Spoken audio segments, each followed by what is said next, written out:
Ito ay rated SPG. Striktong patnubay at gabay ng magulang ang kailangan. Maaaring may masiselang tema, lengguwahe, karahasan, sexual, horror o droga na hindi angkop sa mga... Hindi pa rin nga natatapos ang laban ni Ikit at ni Mayumi dito nga kay Soraya.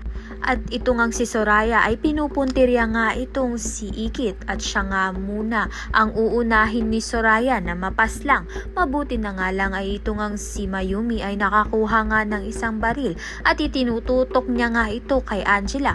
Kaya naman nga sino nga kaya sa kanila ang mapapahamak? Samantalang nakikipaglaban nga rin itong si Drew at si Matthew sa mga kasamahan nga nito ni Soraya at nakarating na nga ang mga kapulisan sa barko upang pigilan na nga ang masamang nangyayari at lalong-lalo na mahuli na nga nila ng tuluyan ito ngang si Soraya at si Angela upang matuldukan na nga ang kasamaang ginagawa nga nila. Makaligtas na nga kaya ng tuluyan ito ngang si Ikit at si Mayumi. Samantalang sino nga kaya ang mapapaslang dahil may posibilidad na mabaril nga itong si Matthew ng mga tauhan nga nito ni Soraya.